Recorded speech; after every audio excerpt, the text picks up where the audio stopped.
Good morning from Bakreshwar. আজ 24শে ফেব্রুয়ারি 2026 মঙ্গলবার। ঘড়িতে এখন দুপুর 2টো বাজে। গত পর্বে আমরা দেখেছিলাম শৈবতীর্থ বক্রেশ্বরে, যার নামে ছিলেন ঋষি অষ্টবক্র, যার মাতৃগর্ভে বাবার পেট ভুল ধরেছিলেন। তার পিতার অভিশাপে আটক বাঁকা হয়ে তার জন্য এটা যে ভক্ত ঋষি অষ্টবক্র মুনি। আচ্ছা, এই যে এখানে ভক্ত আসে আর জলে ঢাকা আছে, নিচেতে এখানে হচ্ছে মহাদেব। আপনি হাতটা ঢোকান তো পেয়ে যাবেন শিবলিঙ্গ। একদম নিচেতে হাতটা নামান, একদম ছোট্ট শিবলিঙ্গ পাবেন। দেখুন পেয়েছেন, ওই হচ্ছে মহাদেব। ঠিক আছে, এখানে মহাদেব ভক্ত মানে ভক্তের ভগবান, এর নামই বক্রেশ্বর। আচ্ছা, বক্র যুক্ত ঈশ্বর বক্রেশ্বর। এরপরে দেখে নিয়েছিলাম 51 সতীপীঠের অন্যতম দেবী মহিষমর্দিনী দুর্গা।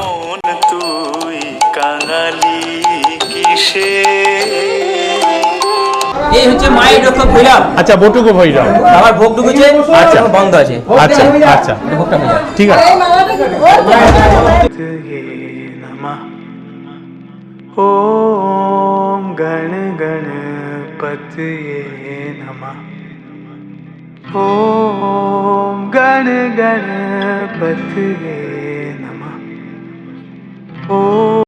এছাড়া দেখে নিয়েছিলাম 7টি গরম জলের কুণ্ড ও একটি ঠান্ডা জলের কুণ্ড, অক্ষয় বটবৃক্ষ, কালাপাহাড় কর্তৃক ধ্বংসপ্রাপ্ত হরগৌরীর প্রাচীন মূর্তি ও পঞ্চমুণ্ডির আসন।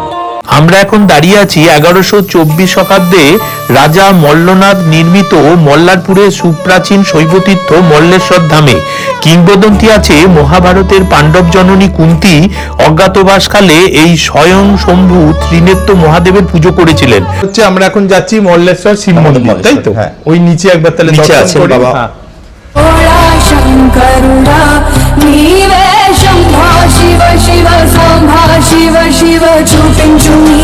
আমাদের কালী সাধক, হ্যাঁ, যে তন্ত্রের স্রষ্টা বলা হয় যাকে, আচ্ছা, ওই কৃষ্ণানন্দ তিনি এই সন্ন্যাসী বাবা। আচ্ছা, এই সন্ন্যাসী বাবার নাম হচ্ছে কৃষ্ণানন্দ আগমবাগীশ। আচ্ছা, করব এক বাংলা শৈলীর তারামায়ের বোন সিদ্ধেশ্বরী কালীর মন্দির। মন্দিরের গর্ভগৃহটি একটি 8 মন্দির। গর্ভগৃহে সিদ্ধেশ্বরী কালীর মূর্তি নিত্য পূজিতা। আমরা এখন দর্শন করব। ইনি হচ্ছেন মা সিদ্ধেশ্বরী। আচ্ছা, তারামায়ের মেজবোন রূপে এখানে পূজিত হন। আচ্ছা, তারামা তিনমন, তারামা সিদ্ধেশ্বরী মা মৌলাক্ষী মা। হ্যাঁ, তো তারামায়ের যেমন ব্রহ্মশিলা আছে, এই মায়েরও সেম একই ব্রহ্মশিলা আছে। আচ্ছা, তো তারামা কাকে নিয়ে আছেন বলে, তারামা আছেন শিবকে কোলে নিয়ে, তাই তাকে শিব জননী তারা বলা হয়। আচ্ছা, ইনি আছেন গণেশকে কোলে নিয়ে ব্রহ্মশিলায়। আচ্ছা, তো ইনি হচ্ছেন গণেশ জননী দুর্গা। এনার কাছে সর্বকার্য সিদ্ধি হয় এবং গণেশকে কোলে নিয়ে আছে, ওই জন্য এনার নাম সিদ্ধেশ্বরী। ইনি দুর্গা রূপে এবং কালী রূপে দুই পূজিত হন। শ্রাবণ মাসে জল ঢালার সময় বহু ভক্ত এসে, যেটা কাবার বলছে, আচ্ছা, তো সেরকম ভাবে এসে বাবাকে জল ঢালেন এবং লোকালের এবং বাইরের বহু দর্শনার্থী ভক্তজন এখানে ঢল নামে। আচ্ছা, তারা এসে বাবাকে পুজো করেন। বাবাকে আমরা যে প্রত্যেকটা মন্দিরের কারুকাজ দেখতে পাচ্ছি, এগুলো তো খুব সুন্দর। এগুলো টেরাকোটার কাজ, পোড়া মাটির বিভিন্ন রকমের। তো এগুলো রাজা মহারাজার আমল থেকেই, জমিদার আমল থেকে এগুলো করা হয়েছে। থাকা টাকার কোনো ব্যবস্থা আছে? হ্যাঁ, পাশে কিছু কিছু গেস্ট রুম আছে। মানে কেউ যদি এসে বলে এখানে একদিন দুদিন থাকবো, তাকে আগে থেকে মানে আগে থেকে যোগাযোগ করলে হবে, যোগাযোগ করতে হবে। মানুষের মানে ডোনেশনের উপর কাজ হয় নাকি এমনি ঠাকুরের সম্মতি, মানে দেবত্ব রেজিস্ট্রেড আছে? মহাদেবের 772 বিঘা সম্পত্তি ছিল। আচ্ছা, ঠিক আছে, ভালো থাকবেন। আমি একটু এগুলো প্রচার করি। আমি গেছিলাম ভেতরে। আমরা এখন দাঁড়িয়ে আছি 1124 শতাব্দে রাজা মল্লনাথ নির্মিত মল্লারপুরের সুপ্রাচীন শৈবতীর্থ মল্লেশ্বর ধামে। কিংবদন্তি আছে মহাভারতের পাণ্ডব জননী কুন্তী অজ্ঞাতবাসকালে এই স্বয়ং শম্ভু ত্রিনেত্র মহাদেবের পুজো করেছিলেন। পরবর্তীকালে এই মন্দির চত্বরে আরো 23টি মন্দির গড়ে উঠেছিল বলে এই পল্লীর নামকরণ হয় শিবগঞ্জ। আমরা এখন মেন গেট দিয়ে ভেতরে প্রবেশ করছি।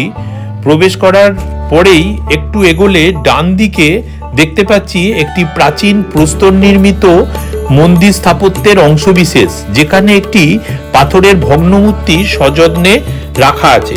এটা আমরা এখন দেখছি। সোজা এগিয়ে যাব আমরা, একদম সোজা বিশাল নাট মন্দির, আর তার ডান দিকে মল্লেশ্বর মহাদেব ও সিদ্ধেশ্বরী মায়ের মন্দির, আর বাম দিকে 23টি মন্দির রয়েছে, যেগুলো আমরা সব পরপর দেখব। মল্ল রাজার অলৌকিক কাহিনী সম্বন্ধে এই অঞ্চলে জনশ্রুতি প্রচলিত আছে। পুরাকালে এই অঞ্চলে গভীর জঙ্গল ছিল। এক মেষপালকের পদ্মিনী লক্ষণাযুক্ত কন্যার সাথে এক সন্ন্যাসীর মিলনের ফলে তাদের গর্ভজাত সন্তান মল্লনাথ নামে অভিহিত হন। পরে তিনি রাজ উপাধি গ্রহণ করেন। তার রাজত্বকালে এই মন্দিরে পূজিত শিবলিঙ্গই হল সিদ্ধিনাথ শিবলিঙ্গ। রামপুরহাট এবং সাঁইথিয়া দুই জায়গা থেকে মল্লারপুর খুব কাছেই। মল্লারপুরে রেল স্টেশনও আছে, সেখান থেকে নেমে অটোতে এখানে আসা যায়। এই মন্দিরের সেবায়ে শ্রী চরণ মুখার্জির কাছে জেনে নিই এই মন্দির সম্বন্ধে কিছু কথা। যদি কলকাতা থেকে কেউ আসে আমার চ্যানেলের কোনো ওয়েল উইজার, তো তোমার নামটা বলো আগে। আমার নাম চরণ মুখার্জি। চরণ মুখার্জি। এটা হলো মহাদেবের মন্দির, তাই তো? মহাদেব মল্লারপুর, মন্দির। মল্লেশ্বর শিব। হ্যাঁ, কি নাম্বার? 9733 তারপর? 28 হ্যাঁ। 3282। আসার পূর্বে যোগাযোগ করবে। ঠিক আছে। এখানে হচ্ছে আমরা এখন যাচ্ছি মল্লেশ্বর শিব মহাদেব মন্দির, তাই তো? মল্লেশ্বর, হ্যাঁ। ওই নিচে একবার তাহলে নিচে দর্শন আছেন করি। বাবা। হ্যাঁ। दय चूडु शिव शिव लीला शिव शिव भोळा शङ्करुडा नीवे शम्भो शिव शिव साम्भा शिव शिव చూపించు నీ కరుణా। এটা হচ্ছে মহাদেব মল্লেশ্বর। আচ্ছা।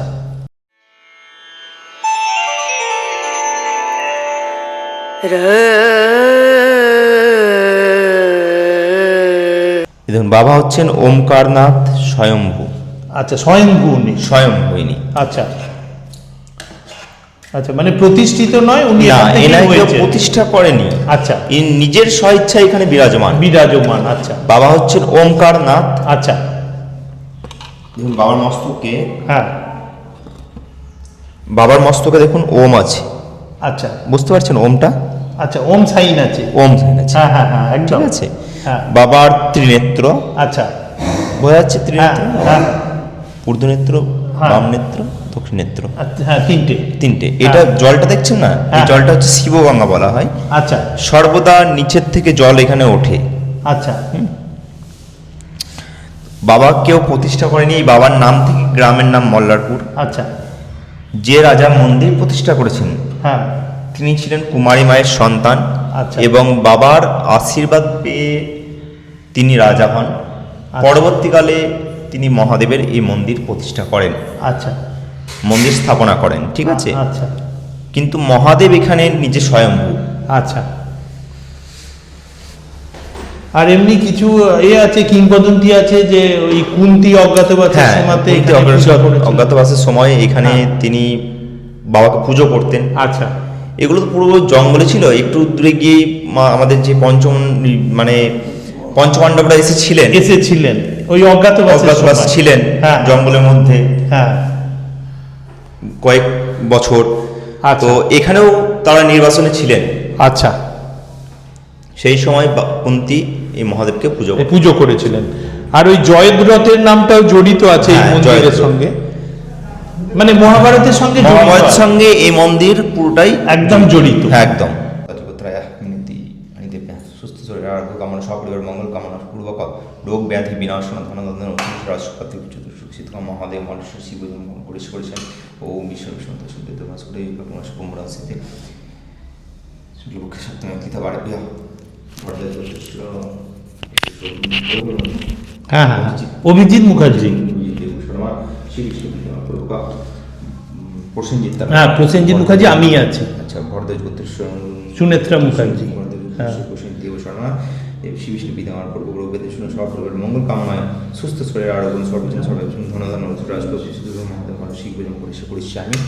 ওম বিষ্ণু হ্যাঁ। ভরদ্বাজ গোত্রায়। হ্যাঁ। সুনেত্রা। হ্যাঁ, সুনেত্রা মুখার্জি। মানুষের শিব ভোজন করেছি আমি। ওম বিষ্ণু শুভজিৎ ভরদ্বাজ গোত্র শুভজিৎ দেবস্বর্ণ শ্রী বিষ্ণু রোগ ব্যাধি ধন ধন চতুর্বর্গ সত্য কামনায় মহাদেব মল্লেশ্বর শিব পূজা করেছি আমি। হ্যাঁ। ইনি হচ্ছেন আমাদের কালী সাধক। হ্যাঁ। যিনি তন্ত্রের স্রষ্টা বলা হয় যাকে। আচ্ছা, ওই কৃষ্ণানন্দ তিনি আগমবাগীশ।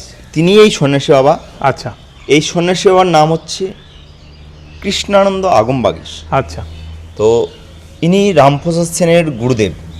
যিনি কালী মায়ের সাধন ভজন করেছেন, যার শ্যামা সঙ্গীত অনেক কিছু আছে, হ্যাঁ। তার গুরুদেব ছিলেন ইনি।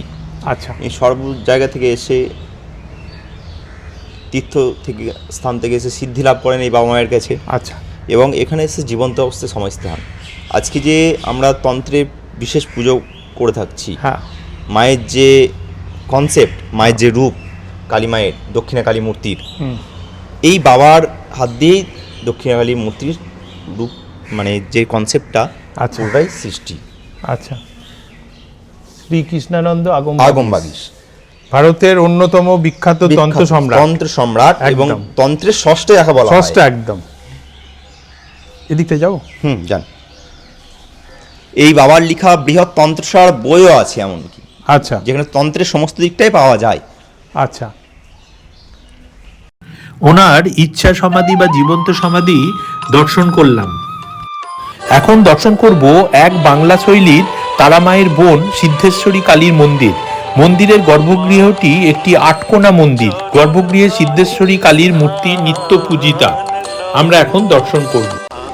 এই মন্দির পুরোটাই যে পাথর দিয়ে তৈরি। হ্যাঁ সেই মায়ের যে অষ্টভুজা দুর্গা মূর্তি খোদিত করা আছে, দেখুন এখানে খোদিত করা একদম। কোথায় যাব মায়ের চরণ তলে স্থান লব। ইনি হচ্ছেন মা সিদ্ধেশ্বরী, আচ্ছা তারা মায়ের মেজ বোন রূপে এখানে পূজিত হন। আচ্ছা তারা মা তিন বোন, তারা মা সিদ্ধেশ্বরী মা, মৌলাক্ষী মা। হ্যাঁ তো তারা মায়ের যেমন ব্রহ্মশিলা আছে, এই মায়েরও সেম একই ব্রহ্মশিলা আছে। আচ্ছা। তো তারা মা কাকে নিয়ে আছেন কোলে? তারা মা আছেন শিবকে কোলে নিয়ে, তাই তাকে শিব জননী তারা বলা হয়। আচ্ছা ইনি আছেন গণেশকে কোলে নিয়ে ব্রহ্মশিলায়। আচ্ছা তো ইনি হচ্ছেন গণেশ জননী দুর্গা। এনার কাছে সর্বকার্য সিদ্ধি হয় এবং গণেশকে কোলে নিয়ে আছে, ওই জন্য এনার নাম সিদ্ধেশ্বরী। ইনি দুর্গা রূপে এবং কালী রূপে দুই পূজিত হন। এক কথা, ইনি শিবের শক্তি। শিব শক্তি ছাড়া অসম্পূর্ণ, শক্তি শিবকে ছাড়া অসম্পূর্ণ, তাই তারা যুগলে আছেন। স্বয়ং বামদেব এই বাবা মায়ের কাছে আগে আসতেন, গিয়ে মায়ের কাছে যেতেন। আর তারা মায়ের যেমন ভোগ স্নান সিঙ্গার হয় একই, আচ্ছা পুরোটাই মায়ের একই। আচ্ছা আমরা এখন যেটাতে দাঁড়িয়ে আছি এটা হলো নাট মন্দির, তাই তো? আচ্ছা আচ্ছা এখানে বাবার বিশেষ বিশেষ সময় পুজো আচ্ছা পাঠ যেগুলো হয়, বিশেষ অনুষ্ঠান যেগুলোতে আছে। আচ্ছা কি রকম বিশেষ হয় মানে বাবার বছরে? যে বিশেষ অনুষ্ঠান বলতে এই হ্যাঁ। শ্রাবণ মাসের একটা জল ঢালার সময় আছে। আচ্ছা এনাও। জল হ্যাঁ শ্রাবণ মাসে জল ঢালার সময় বহু ভক্ত এসে, যেটা কাবার বলছে, আচ্ছা তো সেই রকমভাবে এসে বাবাকে জল ঢালেন এবং লোকালের এবং বাইরের বহু দর্শনার্থী আচ্ছা। ভক্তজন এখানে ঢল নামে, আচ্ছা তারা এসে বাবাকে পুজো করেন, বাবাকে জল অর্পণ করেন। আচ্ছা তাছাড়া শিবরাত্রি বাবার কিছুদিন আগেই গেল, বহু ভক্ত বাইরে থেকে এসছেন, বাবাকে তাদের নিজের মনোবাসনা জানিয়ে বাবাকে জল অর্পণ করেছেন, মাকে জল অর্পণ করেছেন, মাকে পুজো দিয়েছেন বিশেষভাবে, হোমযজ্ঞ বিভিন্ন রকমভাবে, বিশেষ উপাচারে পুজো, চার পরে পুজো যেগুলো হয় সেগুলো সমস্তভাবেই করেছেন। তাছাড়া আমাদের যে আসছে বিশেষ মেন উৎসব, হ্যাঁ। এটা চৈত্র গাজন। আচ্ছা। গাজন উৎসব যাকে বলা হয় মহাদেবের, আচ্ছা কোন সময় হয় ওটা? এটা চৈত্র মাসের আচ্ছা শেষ 5টি দিন। আচ্ছা চৈত্র মাসে শেষ 5 দিনে গাজন হ্যাঁ, হয়। গাজন উৎসব। আচ্ছা মানে হয়। মেলাও বসে? মেলাও বসে। আচ্ছা। আর বাবার বিশেষ আর একটা আছে, সেটা হচ্ছে রথযাত্রা। রথযাত্রায় স্পেশাল রথযাত্রায় করে হয়? হ্যাঁ, আচ্ছা রথযাত্রায় বাবা মায়ের প্রতীক হিসাবে মা মহাদেবের চরণ, মায়ের যে রূপ আছেন, আচ্ছা সেটা পুরো আমাদের এলাকা, আমাদের যতটা এরিয়া আছে আচ্ছা। পুরোটাই মহাদেব রথে চড়ে ভ্রমণ করেন এবং যাতে সকল ভক্তের হ্যাঁ। দুঃখ কষ্ট নিবারণ হয় সেই আশীর্বাদ প্রদান করেন। আচ্ছা আর মহাদেবের মন্দির তো আমরা দেখেছি, দেখেছি। সিদ্ধেশ্বরী মাতার মন্দিরও হ্যাঁ। দেখলাম। আর বাদবাকি 23টা বাদ বাকি এগুলো পরবর্তীকালে অনেকে কারোর মনস্কামনা পূর্ণ হয়েছে। আচ্ছা। এবং মহাদেবকে এনে বিশেষ বিশেষ যে তীর্থস্থান আছে সেখান থেকে মহাদেবকে এনে প্রতিষ্ঠা করা হয় এবং পরবর্তীকালে জমিদাররা সব এই মন্দিরগুলো করে দেয়। আচ্ছা তো এরকম সংখ্যা মানে কতগুলো আছে? এই 23টা? মন্দির 23টা আছে। আচ্ছা এইরকম মন্দির 23টা আছে। আদি মন্দির হচ্ছে এই মহাদেব এবং মায়ের, মায়ের সিদ্ধেশ্বরী মা সিদ্ধেশ্বরী মা এবং মহাদেব মল্লেশ্বর। এখানে আমরা যে প্রত্যেকটা মন্দিরের কারুকাজ দেখতে পাচ্ছি, এগুলো তো খুব সুন্দর। এগুলো টেরাকোটার এগুলো কাজ, টেরাকোটার হচ্ছে কাজ। টেরাকোটার হ্যাঁ, কাজ, হ্যাঁ। পোড়ামাটির বিভিন্ন রকমের। হ্যাঁ। তো এগুলো রাজা মহারাজার আমল থেকেই, জমিদার আমল থেকে এগুলো আচ্ছা। করা হয়েছে। তখনকার মিস্ত্রিদের আলাদা দক্ষতা ছিল, তাদের একদম। একটা যে পুরনো হ্যাঁ স্মৃতি হ্যাঁ। সবকিছু ফুটিয়ে তুলেছে, সমস্ত ঐতিহ্য। হ্যাঁ। যেমন বিভিন্ন রকম মূর্তি খোদাই করা আছে, দেখুন। মূর্তি খোদাই করা আছে, ঠিক একদম আছে। খুব সুন্দর। এখন নতুন মন্দির সৃষ্টি হলে সেগুলো হ্যাঁ, থাকবে না, না, না। এগুলো পুরো পোড়ামাটির হ্যাঁ। কাজ করা। আর এরকম চার চারা পরপর শৈলী লাইন দিয়ে সব আছে। সবগুলোতেই, হ্যাঁ। আচ্ছা আচ্ছা, তোমরা সব কোথায় থাকো? কাছাকাছি থাকো? আচ্ছা আচ্ছা, এসব দেখে শুনেই তো বোঝা যাচ্ছে যে কতটা ভলিউমের এখানে পুজো আচ্ছা হয় বা কি রকম জাগ্রত আছে। আত্মীয় স্বজন আচ্ছা, আচ্ছা। কুটুমজন আসা মা দুর্গার পূজার মতোই আছে। আচ্ছা, তো মেলাটা কোথায় বসে? বাইরে নাকি? আচ্ছা আসুন, এখানে হ্যাঁ, যে হ্যাঁ। বিশেষ হ্যাঁ আগে মায়ের বলিদান হতো, আচ্ছা পরবর্তীকালে সেটা হ্যাঁ। বিশেষ কিছু কারণবশত হ্যাঁ।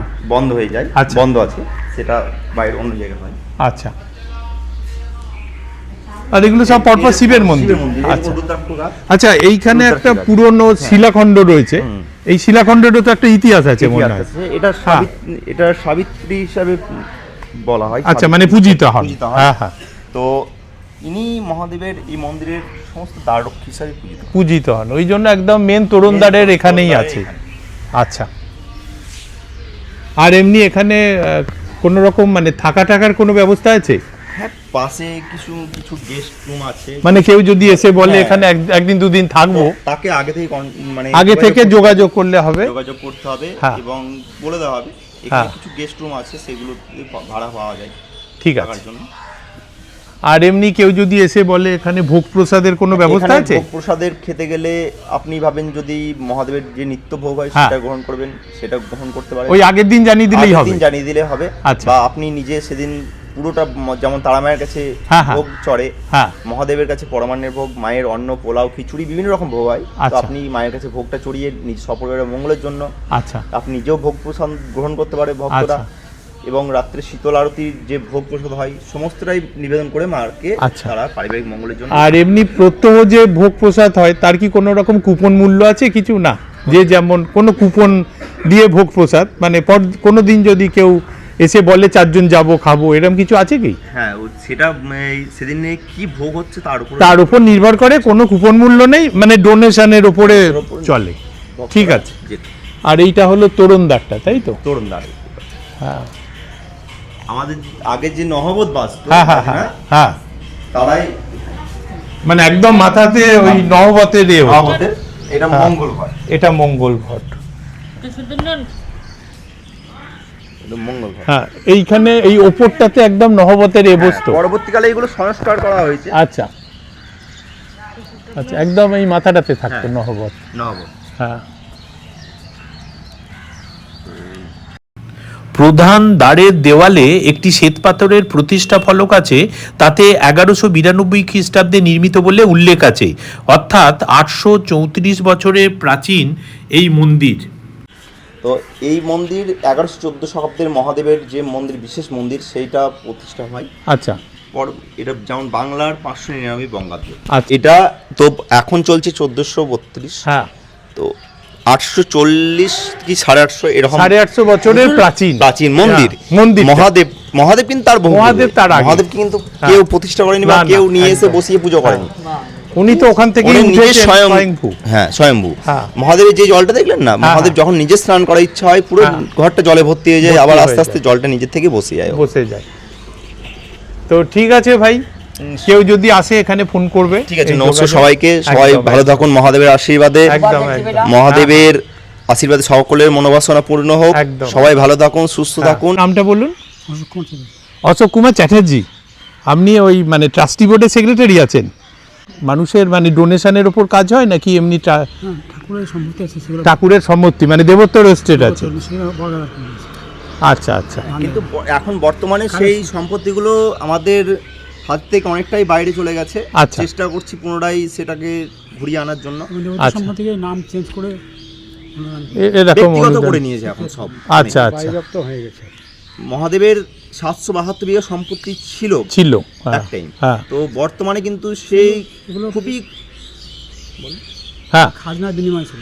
আগে খাজনার বিনিময় ছিল। তারপর যখন জমিদারি পথে চলে গেল হ্যাঁ, হ্যাঁ। 1956 সালে, হ্যাঁ হ্যাঁ তখন এইটা দিয়ে কথা বল। হ্যাঁ এটাকে ধরুন। হ্যাঁ তখন তাদের নামে রেকর্ড হয়ে গেল, আচ্ছা যারা আচ্ছা, প্রজাস্বত্ব হিসেবে। আচ্ছা সেই ক্ষতিপূরণ আমরা পাইনি।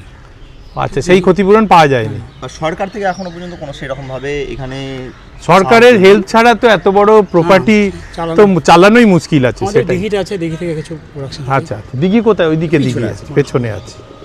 আচ্ছা ঠিক আছে, ভালো থাকবেন। আমি একটু এগুলো প্রচার করি, আমি গেছিলাম ভেতরে। আমি মল্লারপুরের এই পর্বটি এখানেই শেষ করছি। দেখা হচ্ছে পরের পর্বে সাঁইথিয়ায় অবস্থিত 51 সতীপীঠের অন্যতম নন্দিকেশ্বরী নিয়ে। সকলে ভালো থাকবেন, সাথে থাকুন আমার পরবর্তী ব্লগের।